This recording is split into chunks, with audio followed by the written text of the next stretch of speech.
यारो देखो, घर में लेपा पोती करना, चक्की चलाना, आटा गूंदना, बच्चों को पालना, चरखा चलाना, ये सारे तरीके सैयदा फातिमा ज़हरा के रज़ी अल्लाह ताला अन्हा, ये सारे तरीके हज़रत फातिमा के। अब तो खैर शहजादियों का कोई हिसाब ही नहीं, हर बाप की बेटी शहजादी होती है, होनी भी चाहिए।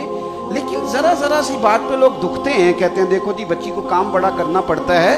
ओ मेरे भाई याद रखो, सादा खाना, सादा घर, कच्चा मकान, घर के सारे काम काज, ये अहले बैत नबुव्वत का तरीका है।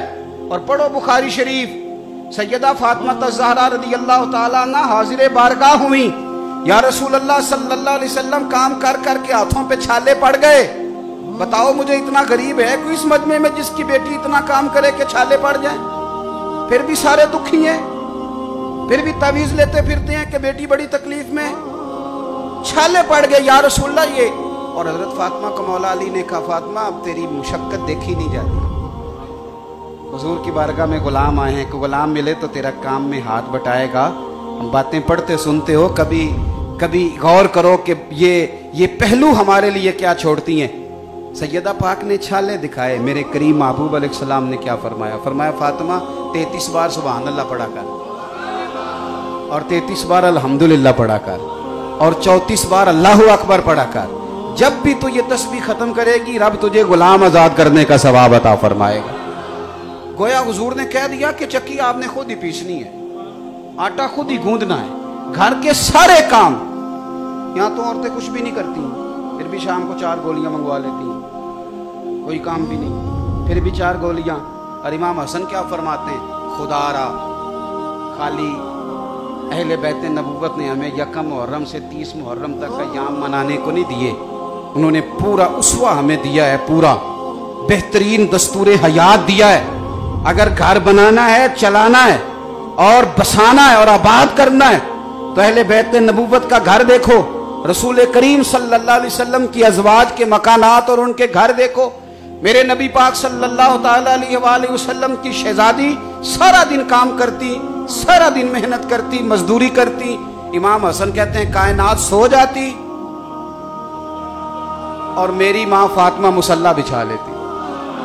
सारा दिन काम किया, सारा दिन ड्यूटी की, सारा दिन मुशक्कत, दुनिया सो गई और सैयदा ने मुसल्ला बिछा लिया। पहली बात तो फकीरी, सादगी। आप यकीन करें, सादा जिंदगी आसान होती है, सादा जिंदगी आसान। ये जो लोग बहुत ज्यादा कढ़ाई करा लेते हैं ना बेचारे, ये बड़े परेशान रहते हैं, कितने पैसे लगवा लिए, आप देखता ही कोई नहीं। और जिस बेचारे ने पिछले साल का ना, ये बड़ी सादा जिंदगी, बड़ी आसान। मेरी अम्मा जी ने ना मुझे क्रोशिये का स्वेटर बना के दिया था, फिर वो मैंने कहा छोटा हो गया, हालांकि वो छोटा नहीं हुआ था, मैं बड़ा हो गया था। फिर मेरा छोटा भाई पहनता रहा, फिर हमारा एक भांजा है वो उसे पहनता रहा। सादा जिंदगी इतनी आसान होती है।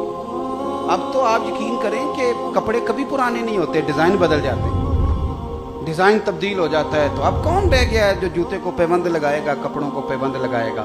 मौला अली शेर खुदा कूफे की जामे मस्जिद के किनारे पे खड़े हैं और फरमा रहे हैं मैंने जीरा बेचनी है यारो, कोई खरीद लो। ये मैं बदर में भी लेके गया था, ओहद में भी लेके गया था। एक शख्स आगे बढ़ा, अमीरुल मोमिनीन क्या जरूरत पड़ गई इतनी मुतबर्रिक जरा जीरा बेचने की? फरमाने लगे यार तहमत पुरानी हो गई है, अब पैबंद लगने की भी जगह बाकी नहीं रही। अगर तहमत के पैसे होते तो मैं इसे फरोख्त ना करता।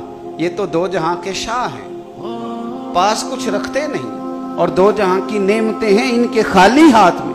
यारो सादगी, वज़ादारी और जो है उस पर गुजारा करना, और कनात की जिंदगी गुजारना, और वकार के साथ गुजारना, और इज्जत के साथ। एक हदीस है, 2 जुमले उसके कभी ना भूलना। नबी पाक सल्लल्लाहु अलैहि वसल्लम से एक सहाबी ने पूछा था, या रसूलल्लाह इज्जत किस चीज में?